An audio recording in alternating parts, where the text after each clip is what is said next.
जय शिव गोरख। प्रिय श्रोताओं, आज आप सुन रहे हैं वाल्मीकि रामायण का भाग 59 तथा अयोध्या कांड का भाग 7। पिछले भाग में आपने सुना कि महाराज दशरथ कैकेयी के महल में आकर बेबस हो गए। अब इससे आगे की कथा सुने। कैकेयी के कठोर वचन सुनकर महाराज दशरथ को बड़ी चिंता हुई। वे एक मुहूर्त तक अत्यंत संताप करते रहे और फिर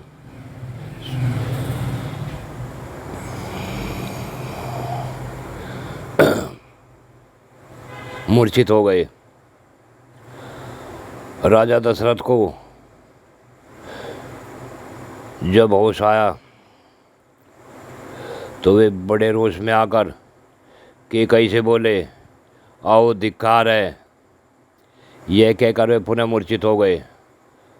शोक के कारण उनकी चेतना लुप्त सी हो गई।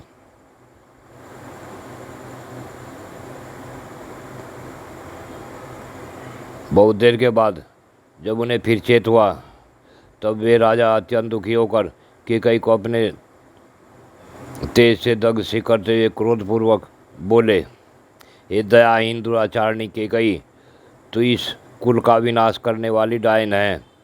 पापणी, बता मैंने अथवा श्री राम ने तेरा क्या बिगाड़ा है।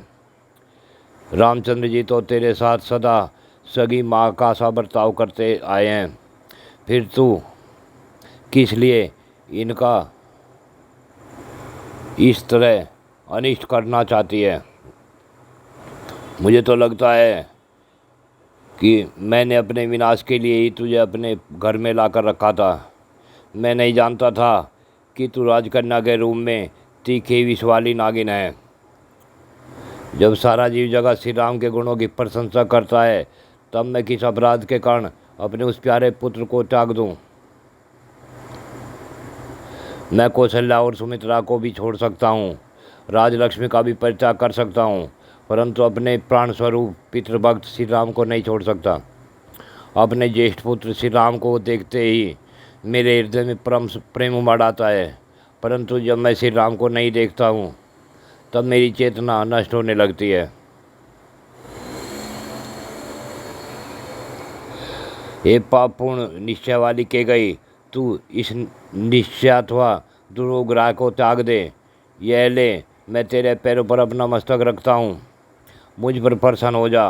पापनी, तूने ऐसी परम क्रूरतापूर्ण बात किस लिए सोची है। यदि यह जानना चाहती है कि भरत मुझे प्रिय है या अप्रिय, तो रघुकुल नंदन भरत के संबंध में तू पहले जो कुछ कह चुकी है वह पूर्ण हो, अर्थात तेरे प्रथम वर के अनुसार मैं भरत का राज्याभिषेक स्वीकार करता हूँ। तू पहले कहा करती थी श्री राम मेरे बड़े बेटे हैं, वे धर्माचरण में भी सबसे बड़े हैं, परंतु अब मालूम हुआ कि तू ऊपर से चिकनी चुपड़ी बातें किया करती थी और वह बात तूने श्री राम को अपनी सेवा कराने के लिए ही कही होगी। देवी, न्यायशील इक्ष्वाकु वंश में यह बड़ा भारी अन्याय आकर उपस्थित हुआ है, जहाँ तक मेरी बुद्धि इस प्रकार विकृत हो गई है।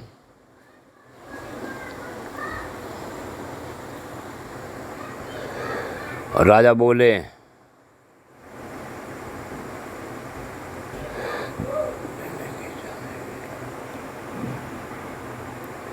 राम को देश निकाला देने की इच्छा तुझे किस लिए हो रही है।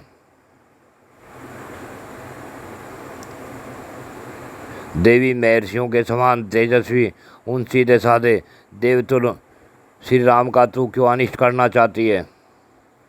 श्री राम सब लोगों के प्रिय बोलते हैं, उन्होंने कभी किसी को अप्रिय वचन नहीं कहा। ऐसे सर्वप्रिय राम से मैं तेरे लिए अप्रिय बात कैसे कहूँगा। कैकेयी, मैं बूढ़ा हूँ, मौत के किनारे बैठा हूँ, मेरी अवस्था शोचनीय हो रही है और मैं दीन भाव से तेरे सामने गिड़गिड़ा रहा हूँ। तुझे मुझ पर दया करनी चाहिए।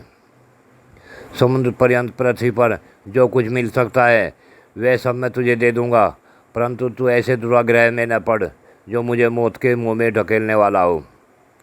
कैकई नंदिनी, मैं हाथ जोड़ता हूँ और तेरे पैरों पड़ता हूँ, तू श्री राम को शरण दे, जिससे यहाँ मुझे पाप न लगे। राजा विनय कर रहे थे तो भी कैकई का हृदय नहीं पिघला। वह और भी भीषण रूप धारण करके अत्यंत कठोर वचन से बोली, राजन, यदि 2 वरदान देकर आप फिर उनके लिए पश्चाताप करते हैं तो वीर नरेश्वर, इस भूमंडल में आप अपनी धार्मिकता का ढिंढोरा कैसे पीट सकेंगे।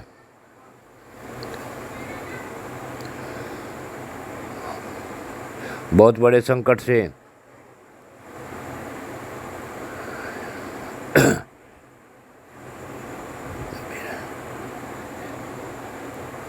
लोग कहेंगे कि जिस कैकई को वर देने के लिए ही प्रतिज्ञा मैंने झूठी कर दी।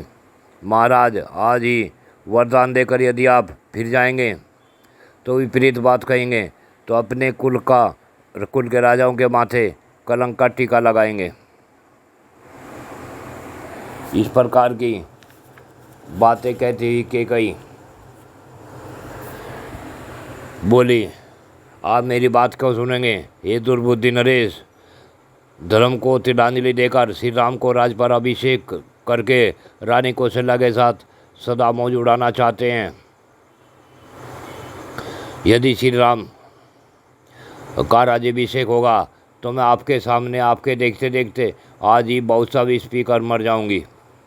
यदि मैं एक दिन भी राम माता कौशल्या को राजमाता होने के नाते दूसरों लोगों के सामने अपने को हाथ जुड़वाती देख लूँगी तो उस समय मैं अपने लिए मर जाना ही अच्छा समझूंगी।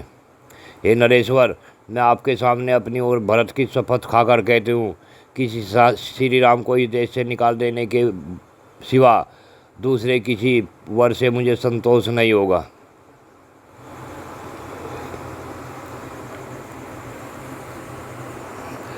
तब राजा बोले, कैकई, तुम मुझ में या श्री राम में कौन सा दुखदायक या अप्रिय बर्ताव देख रही है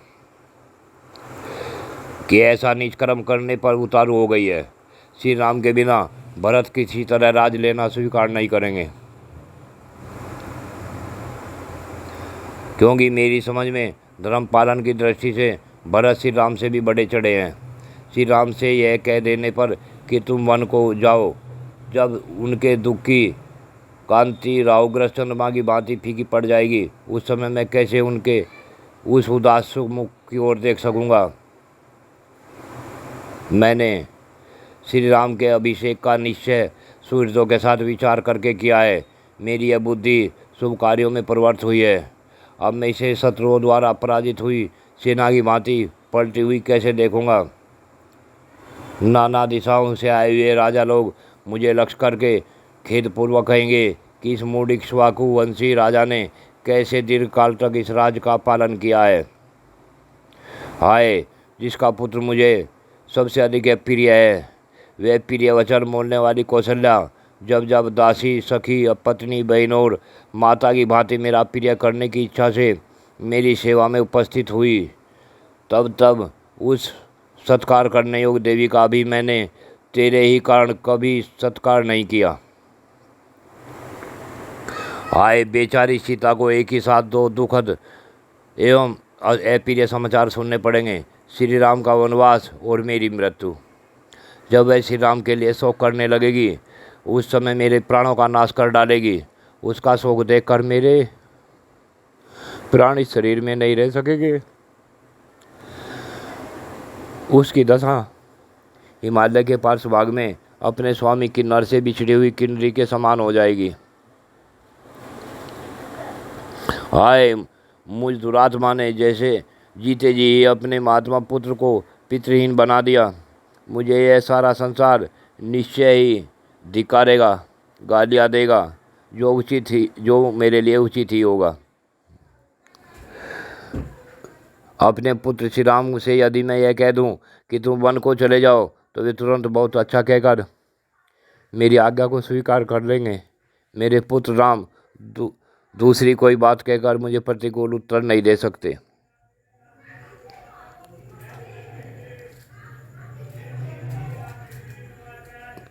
इतने बड़े दुख को श्री राम की माता भी सहन नहीं कर सकेगी, अतः मेरे ही पीछे वे भी परलोक सिधार जाएगी। सुमित्रा का भी यही हाल होगा। कैकेयी इस प्रकार कौशल्या को, सुमित्रा को और तीनों पुत्रों के साथ मुझे भी नरक महान शोक में डालकर तू स्वयं सुखी होना चाहती है। अनेकानेक गुणों से सत्कृत, शाश्वत तथा शोभ रहित यह एक स्वाकुकुल जब मुझसे और श्री राम से परित्यक्त होकर शोक से व्याकुल हो जाएगा, तब उस अवस्था में तू इसका पालन करेगी। यदि भरत को भी श्री राम का यह वन में भेजा जाना प्रिय लगता हो, तो मेरी मृत्यु के बाद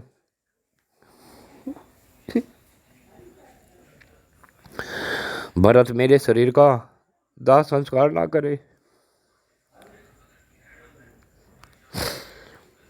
पूर्व शिरोमणि श्री राम के वनगमन के पश्चात मेरी मृत्यु हो जाने पर अब विधवा होकर तू बेटे के साथ अयोध्या का राज भोगना।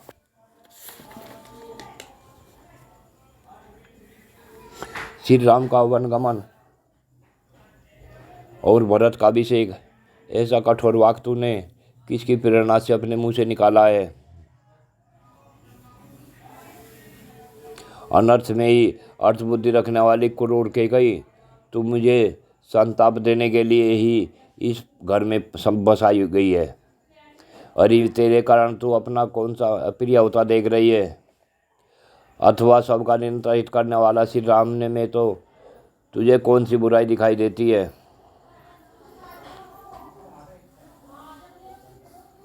मुझसे, श्री राम और लक्ष्मण से ही हीन होकर भरत समस्त बांधवों का विनाश करके तेरे साथ इस नगर तथा राष्ट्र का शासन करे और तू मेरे शत्रुओं का हर्ष बढ़ाने वाली हो।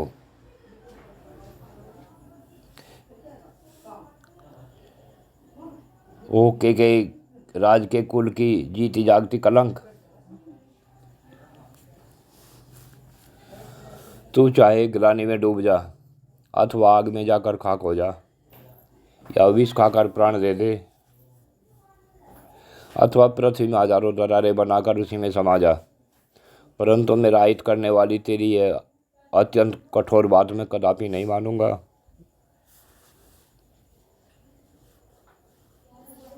कहाँ थे? इस प्रकार महाराज दशरथ मर्यादा का उल्लंघन करने वाले उस हठीली स्त्री के वश में पड़कर अनाथ की भांति विलाप कर रहे थे। प्रिय श्रोताओं, आज की कहानी का यहीं समाप्ति होती है। आगे की कहानी अगले भाग में। जय शिव गोरक्ष।